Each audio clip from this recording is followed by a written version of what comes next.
So the biggest thing is finding out what the issue is. You've got to talk to people like they're human beings. That's the biggest thing, communication skills.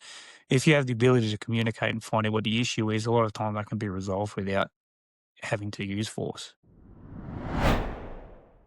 Hey, it's George Fourie. Welcome to another Martial Arts Media Business Podcast. So today I'm with Craig Harmer, and I almost want to say you're probably the busiest guy on the planet, right? It seems like it sometimes, as we were talking offline, I went to the World Championships recently and some of the competitors were talking about how busy they were. And one of the other coaches said, busy? You don't know what busy is. Talk to this guy. So I went through like my timetable during the week and they were like, yeah, I'm going to shut up now. So Yeah, right. look, Yeah, everyone's busy. Everyone's got stuff to do. Just get it done. 100%. So let's dive into that, right? You're a lifelong martial artist. You are still running a full-time job Yes. and you're running a super successful dojo. Do you refer to it as dojo, school, academy? We call it because it's, I guess we have a number of different programs. I like to call it an academy. Academy, cool. I stole that from our head coach, John Will, as well. It's a place of learning. It was designed to be called Goldman's Martial Art Academy. I want it to be ownership for everyone that walks through the academy. I didn't want it just to be Craig Harmer's or whatever. So I want everyone that walks in to feel as though it's their place to be able to come and learn. So, yeah, it's an academy, I guess. Cool. And I'm surprised I said dojo because it's a word I rarely use. Just, I don't know. When I say dojo, it feels like I'm talking to like one or two martial arts and not in the Yeah, look, whole I don't spectrum. really differentiate. Some people call it dojo. I guess there's the Jiu-Jitsu, but being Taekwondo, they call it dojang, which is the Korean terminology for it. Dojo is very, I guess, Japanese, like karate stylistically, but Jiu-Jitsu comes from that Japanese background. So, but ultimately, gym, academy, whatever people want to call it, The I place. could care less as long as they come in. And so let's talk about your place, right? Goldman Martial Arts Academy. What do you guys offer? Because you've got multiple styles. You do a lot of things. And What? multiple programs too. Yeah, right. So we've got our first one that we started back in the 90s was Taekwondo. So it's ITF style Taekwondo. For those that don't know, so it was like the precursor to what of WT is today. And we've maintained that style. Well, we haven't changed that. It started in Goulburn mid 90s and we've been running ever since. I work in law enforcement. Later on, I saw a need to, just because of, I guess, the change of what was happening on the ground, we needed to learn grappling. So I engaged John Will and we started doing what he was used to run, what was called a DCAT sort of seminars, which is defense control arrest seminars. So I started linking in with John and that's when our sort of Jiu-Jitsu program sort of kicked off. So I started linking with Danny Weir, who's a coach out of Canberra, and he's probably one of the most, I guess, known coaches in the Canberra area, for Canberra region. There are not too many people within Canberra region that can't say that their jiu-jitsu have crossed paths with Danny at one stage or another. So there's plenty of guys that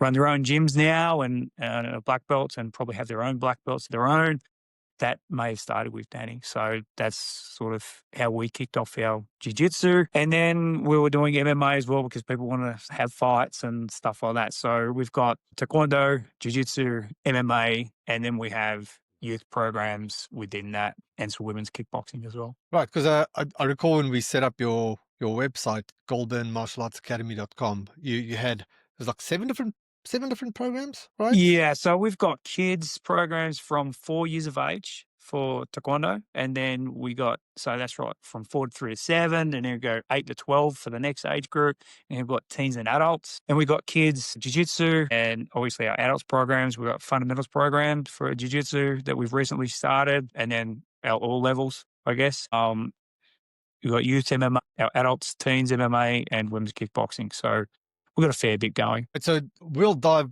deep into the club, how that's going. Take us back. Where'd the whole martial arts journey kick off for you? Okay, so I guess my interest started when I was about 4 or 5 years of age. So I remember my brother coming home with some movies. So I'm from a rural town called Cootamundra, so in New South Wales, it's southwest New South Wales. For those that might know, I guess the larger city, it's a little bit closer with Wagga Wagga.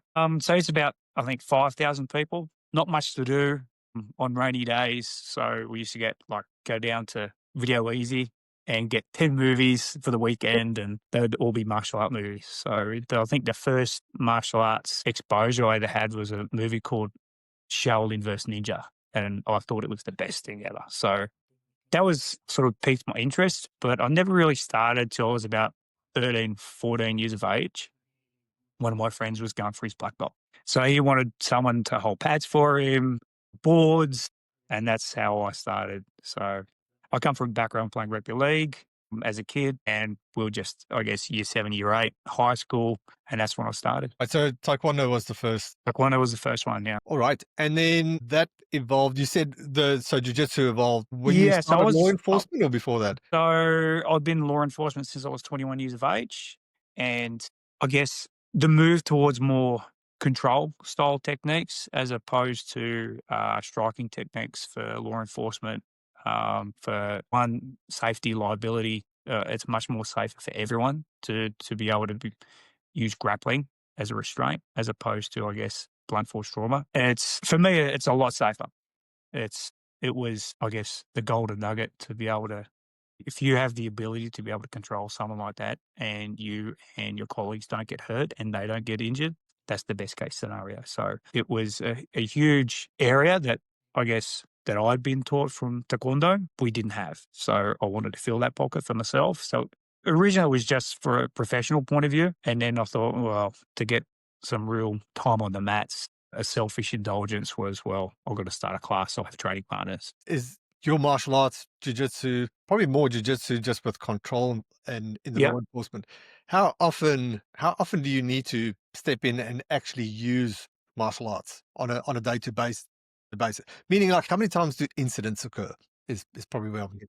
Look, I guess on my former role, so my former role was like defensive tactics instructor. I was engaged in what we call immediate action teams. So my day-to-day role, it was almost daily. Other law enforcement officers, not so much for our background because I work in corrections. But for me, that was our primary role. So it's to, I guess, de-escalate.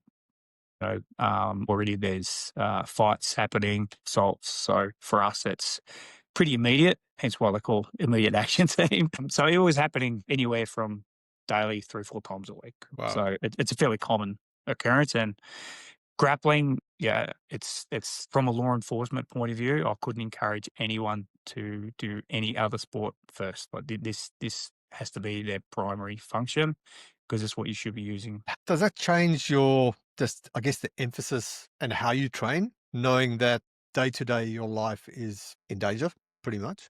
For me, it's why I started grappling because I thought, wow, this is a huge hole. We need to fix it. And then I would engage, I guess, my work colleagues. All right, well, so we got to start to be doing this. So it's the emphasis on a day-to-day basis at work was very much, we train every day.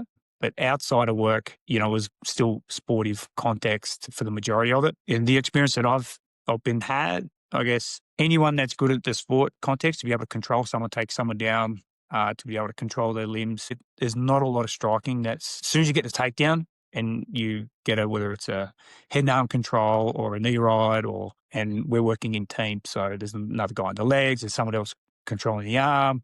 It's pretty over, I would say, anywhere from 30 seconds to a minute. So if we're doing our job right, that's hopefully neutralized pretty quick. Can you walk us through, and just for my own curiosity, I'm sure everybody else is interested in this too, but what's sort of the go-to de-escalation process that you work through? So the biggest thing is finding out what the issue is. So I've had issues previously where guys don't want to go on a transfer to another location. You've got to talk to people like they're human beings.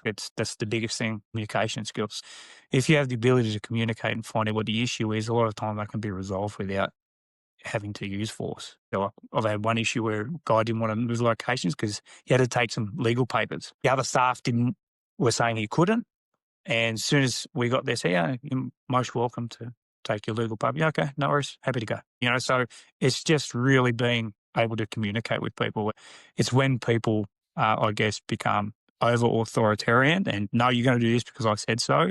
Well, that doesn't work with your 5-year-old kid or 15-year-old teenager, let alone an adult who has a propensity for violence anyway. So Command and conquer.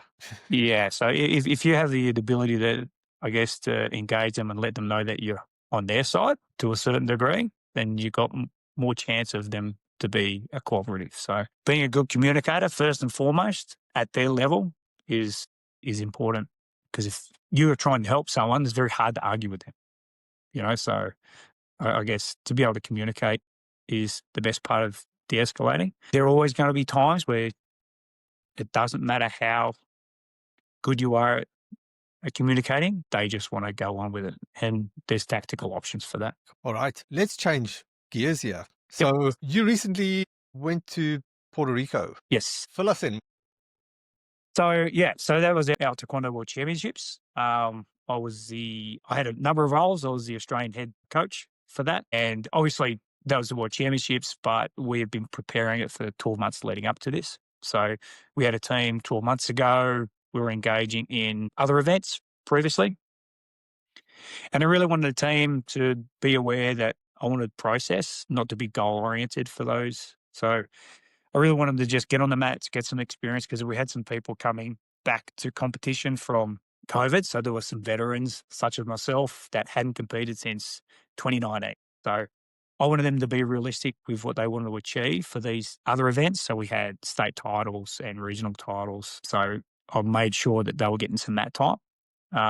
So just so they weren't so nervous getting on the mats at the World Championships, so they could just deal with that again.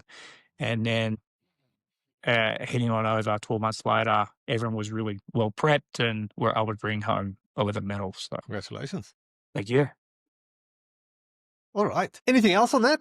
Anything else about the Yeah, so experience? we got 4 world champions. And all myself picked up a gold medal in sparring. So that was good. Good experience. I think that's my 5th world title in Taekwondo now. I've been competing since the 90s, so a long period of time in combat sports. Being Taekwondo, light contact, full contact, and Jiu-Jitsu primarily. Sort of major shift in Jiu-Jitsu over, I guess, the last 10 years. So probably competing more so in Jiu-Jitsu than Taekwondo, but also it was nice to get back on the mats. And in particular, after watching the other guys, because I'm open weight sort of thing, is how Taekwondo works on what they call hyperweight, which is the heaviest weight division. And I'm not super heavy. I'm 90 kilos, but in Taekwondo, that's a fairly heavy division these days. So all the other guys competed. I was able to watch them get, amped up and get on the mats myself and bring home a gold medal. So it was pretty nice. Very cool. Congratulations, man. Thank you. That's epic. All right. I wanna talk a bit about your club and where things are at. I did notice though that you're also the first official black belt in Goulburn, Yes. 2023, correct? Where are we now? I've got my first degree now. So 4 years ago, four Okay, years ago now, I 4 years guess. ago. Yep. So what are we now? 25. So yeah. A while ago, we were the first jiu-jitsu club and currently still the only jiu-jitsu club in Goulburn. We've got plenty going up the Mittagong, Moss Vale, and there's a plethora in Canberra. But we're the only one in Goulburn. It's a small country town, 23,000 people. But yeah, it was nice to be able to start first jiu-jitsu program and be the first black belt. Let's jump into wanted to talk about more about your club and where Yep. things are at. I did a quick scan through our emails and I saw that we first crossed paths in 2017. Wow. And yeah, and you purchased you joined what was called our academy program, which is interesting to see how far that goes back. And I Yeah, yeah. remember I still put together that course after we were doing all the ads and all the things, and I thought, hang on, I just need a way to brain dump everything that we've done with martial arts schools. Yeah, and that was the first time we connected, and then Yep. a couple of years ago, you also joined Partners. Can you recall, like, what were the big things you were trying to improve on? Then, so I think 2017, if I can recall, I think we had just gone back to a local PCYC, tried a number of different sort of avenues and I think we're probably around about 50 membership mark at that stage. And the PCYC was great. It was super awesome, great training place, but it was small in the area. So we were probably training on a 5 by 7 meter space. And we probably had about 30 to 40 Taekwondo guys at one time. And at this stage, probably about 15 Jiu-Jitsu guys. So in that small area for Taekwondo, it was just unmanageable. So it was really trying to then, how do we transition from this space to a larger space and in turn get the membership to be able to pay for it. So that's where we're at that stage in 2017. And then at the start of joining partners, where you'd probably walked on quite far in the journey by then, and I know you're Yeah. still running the full-time job. Can you recall where you were at? Yeah. So that was post COVID, I think. And we were around about 90 odd membership at this stage. Before COVID, I'd signed a new lease to a new building and all that sort of business. So we were, I guess, financially to a point where we were breaking even and maybe not even. So it was to the point where I was propping it up with my own finances from work, and that's not sustainable long term. So we got to get this back up and running to where we need it to be. And I think since then we've gone from, as I said, 90 around, floating to around about 140 at the moment, give or take, plus or minus 10, 15 on any month. But I think financially we've been able to double our revenue as well. So that's gotten me from to the point whereas this is not viable anymore to now it's definitely viable, and I've got employees and I've got traineeship, someone that my daughter's actually doing, which has been brilliant for her through school. So yeah, since joining partners, that has been like double income, and I didn't have to double the membership to do it, but I've been able to put on employees, which for me, I've had kids from 5 years of age gone through our Little Ninja program who now are running their own classes themselves and Very cool. are mentoring other people. So that for me has been super pleasing to be able to see and be able to help other people. So yeah, it's been super successful for us. That's amazing. I remember you sending me that message and saying, hey, we just actually doubled our income. And I mean, you mentioned, you've been able to do employees and so forth, but how's that helped you in just peace of mind? And obviously knowing that, well, you've got the business running, you've got work, you've got family. Yeah. How's that helped? I guess from personal life, like we don't have to be overly concerned anymore because of basically got dual incomes, which is super nice. And my wife's an accountant. So life's good in that respect. I'm able to assist my daughter. She's off at uni at the moment. So I don't have to overly, I guess, be concerned about if she needs something, I have the ability to assist her. It's given us that, I guess, support for her and just that financial peace of mind. So it's what we used to say, a little bit of cream on top, but now its own business in its own right, and it's quite successful with that. I guess long term, if when because I've got 4 kids, maybe later down the line, it might be something I can do full time. But currently, with 4 kids at the moment, my wife who loves numbers, she's nope. We're doing this. So, but who knows? Down the future, it might be certainly something that's viable and give me more time to be able to develop in the business as well. So at the moment, sometimes I feel like I'm just spinning my wheels and we're not gaining traction in the business, but the day-to-day classes are pumping. They're doing what they need to do. But sometimes on the back end, I feel, I guess it's something I need to improve on that part. Is that the ultimate goal? Like I know you got a lot on your plate, Yeah. 4 kids. Is the goal I want to let go of the law enforcement and go full time? Not sure. It's the one thing about having that job is the security of it. And since COVID has happened, obviously it's a bit of a scare, I guess. If it was just me and my wife, transitioning to another job's not such a big deal. It'll be something we'll reassess once our kids finish school, I think. Obviously, it'd be nice to be able to do something that you're passionate about and to be able to assist others and then have the additional time to develop in. Because I think on one hand, sometimes having a full-time job, it sort of hamstrings you to be able to develop the business a little bit, but it also provides that security. Pros and cons to both. And I certainly understand why people jump 2 feet in to be able to go for the business, but I also understand why people still maintain their day-to-day job, I guess, as well. Yeah. Yeah. It's a balance. Yeah. And it's hard to get sometimes. It's twofold, right? And I get the pressure, right? Goulburn, small town, what did you say, Mm. 25,000 people. Yeah, yeah, yeah. So, like, letting go of that career is like, there's no falling back on that, No, really. Like, when it's gone, it's well, like, it's gone, yeah. it's They gone. may not take me back either after 26, 27 years. They might say, They're like, "Oh, good thank God riddance. he's gone." Yeah, yeah, Obviously joking. yeah, Yeah, so, I mean, you've got that pressure, but then I guess the flip side is, you've got 140 students, and yep, you can go compare to a club of 200, 300, or yeah. whatever. And how long has the club been open? You mentioned So I think I started teaching around about 97.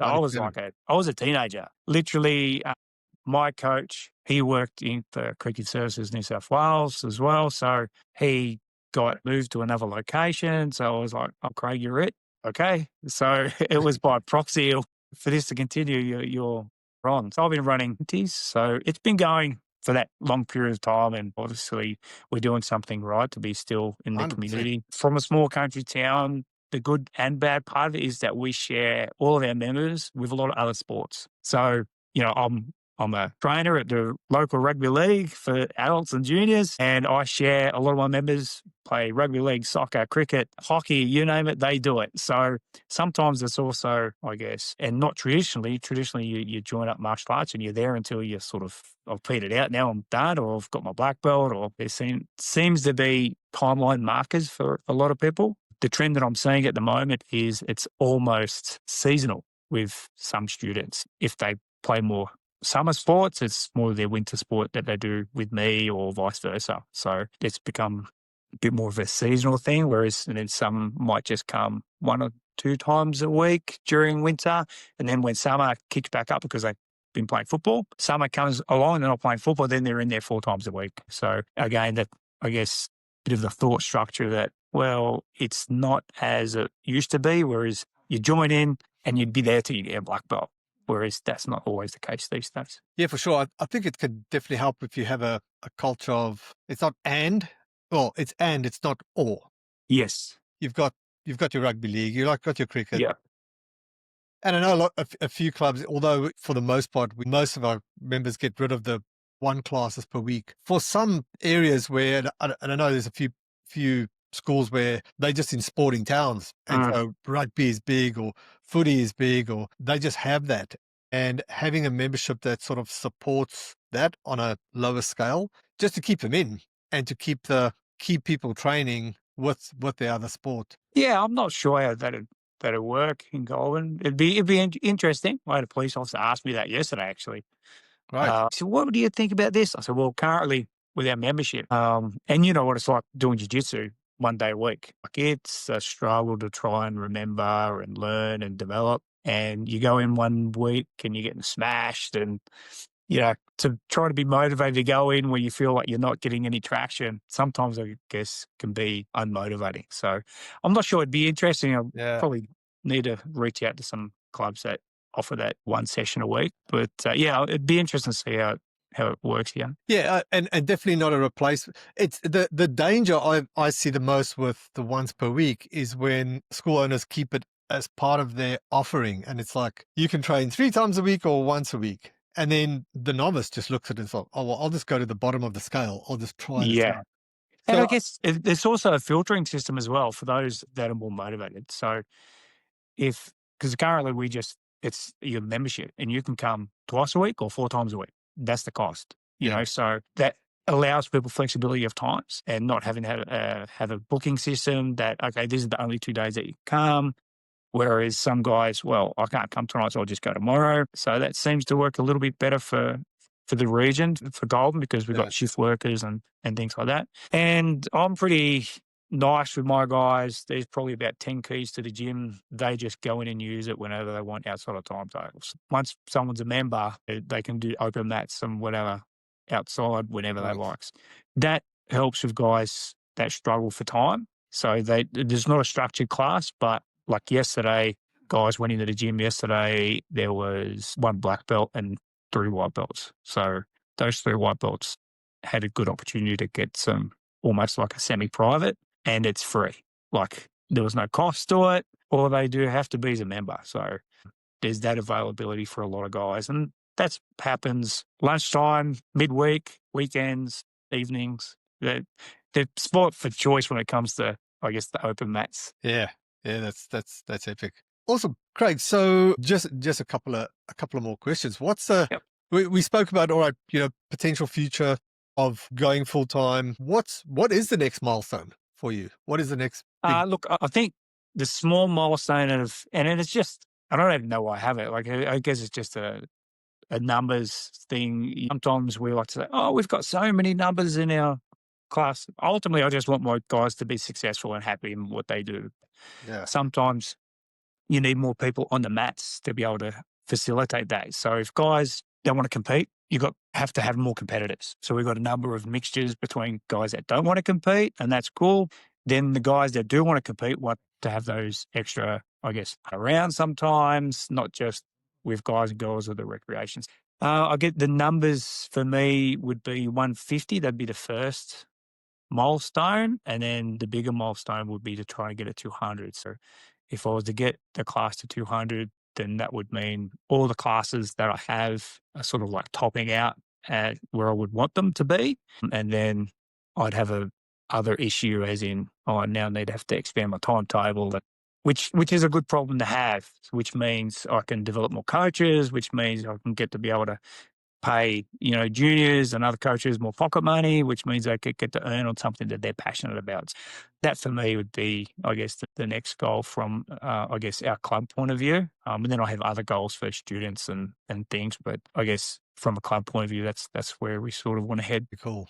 All right. Awesome. Craig, so just who would you recommend partners to and why? I guess any martial arts gym that wants to increase their financial independence, I guess, that's was like me. So I was teaching out of school halls, PCYCs, and then moved to a premises, and then it was like, this has to work now. Like this can't falter. So for that security and support, and about 2 months ago, we lost our Facebook page, and you were a huge help because I had no idea. That's not what I do. It's not my expertise in to be able to manage that, and that back end support to be able to get that up and running again was for me. I was like, God, I don't know what to do here. For me to be able to have that support for advertising using our Facebook ads, we've had our website that's been developed and that works in with a whole, ManPro system, which is super awesome. And to the point where I've got to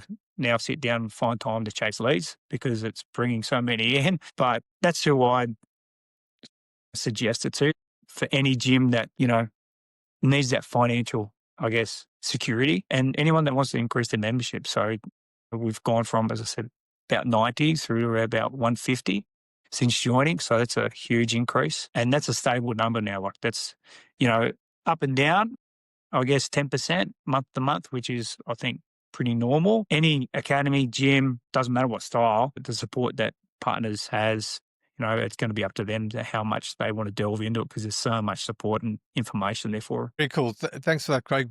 We've got to talk about some of the automation follow-ups that Yeah. we've now done, because I feel we could definitely reduce that workload with the AI follow-ups. I Yep. know we've sort of tempered on it, but yeah, there's definitely a great opportunity to simplify the offer and just get that follow-up working. The last session we did a couple of weeks ago, we mapped out the automated student conversion system, which is from within the first 10 minutes of a lead coming in, and that could be through your website or through the Facebook Yeah. ads, would be email, voicemail drop, an SMS, and the chatbot starts the conversation. So you could be at work or on the mat and the conversation has started. Yeah. The goal obviously to do that automated. And I know some of the other guys like Dave, the first time they are talking to the lead is when they call to just confirm the appointment. And so they're booked in and ready to go. Yeah, Hmm. it's quite exciting how it's all evolving. We've been slowly just chipping at it just to make sure we keep it authentic and it's not. I know some people install chatbots and it's just weird, or they install chatbots that pretend that they human. And I think that's weird. And these chatbots go off on a tangent and then your credibility is ruined. So Yeah. just keeping it authentic and that people know that they're talking to a chatbot, but they get the answers that they want right away. Yeah. I had a look at one yesterday, so through Lead Connect, and I've been able to see like the trial that's gone through. Like, hey, it's Gold Martial Arts Academy. You've already been booked in. This is a waiver, and then it'll come back. And then sometimes I ask some additional questions, and you can see you can follow that path. And then anyone's that's sort of gone a bit quiet, sometimes I'll jump in. Hey, it's Craig. I just want to see if what we need to get you started. And then they've been quite responsive as well. So the chatbot is doing its thing, and then sometimes I'll just try to jump on, and I guess some of them have gone a little bit cold on me because that happens. Everyone's busy, in particular this time of year. I think it's the busiest time of year for parents. They've got school presentations, end of year functions, their own thing that they've got to try and get to, let alone sign up kids to martial arts. Yeah, 100%. As long as there's the now and the not now, and people put their hand up, it's common. And we're recording this for, depending when you're listening to this, December 2025. It's very common for people to raise their hand, and they're interested, but they're thinking January. And so having a good offer now, I mean, we still got we're 8th of December. We've got 1 or 2 offers that still work. Join now, train free. We've got a Yeah. good Christmas offer, depending on the capacity, that could still work, that will roll out in the next couple of days. Yeah, like I had, I think 5 new members last week. I was a family of 4, and I think 2 new members and 3 other trials book in. So it was about 8 or 9. And it's like the second week of December. Like I thought I'd be done for membership prior to Christmas. I thought, well, we got only a couple of weeks left anyway, and then we'll be taking a break. I thought, well, there won't be much coming in. I guess 8 trials / bookings, membership joining up in 4 to 5 days is pretty impressive, really. Very interesting. And obviously everyone's at capacity, right? Like, I mean, you got school owners going hard all year, 11 months. You get to December, then there's all the year-end functions, the gradings and everything else. Yeah. So it's easy to take your foot off the gas. But it just shows that if you've got the offers out this time of year, the business is still there. Yeah. It's definitely Yeah. still there. Yeah, absolutely. And in particular, sometimes this is the best time because you need a Christmas gift, something different. I don't know what. Kids have been talking about this. All right, now's the time to act. We'll get them Yeah. joined up, and so maybe get a uniform for Christmas or something, or that's part of their Christmas gift package for parents. Like I know some parents, I know one family that members, they're taking their kids to Bali. That's their Christmas. So sometimes it's not just about gifts, it's events or life skills. And we 100%. certainly are in the business position to be able to offer that. Well, awesome, Craig. Good to finally catch up. Thank you, George. 8 years in the making. Yes. And thanks for making the time, because I know your schedule is tight, as we Thank you. discussed. 2 things: accountability. I've been chatting to a few partners, members. Yep. This episode 166. So if anybody wants to get the transcript and all the show notes and a couple of photos and things, martialartsmedia.com/166. Just want to set some accountability. Let's have you on the 200 benchmark. How's that? Okay. Done. And we regroup and have a chat. Well, hopefully at 6 weeks' time. Cool. Nice. It'd be nice to hit that, I guess, 150 mark, ideally before halfway through next year. Yeah. I mean, January coming up, I think. Yeah. So it'd be nice to hit that. And then I'd be able to, I guess, see where we're tracking for the 200 after that, whether it's 6 months or 12 months. But it'd be nice to be able to, hit 150 is the first one, and then longer goal is the 200. So Epic. Awesome, Craig. So Thanks, good to George. catch up. I'll speak to you soon. Thanks, mate. Cheers. Cheers.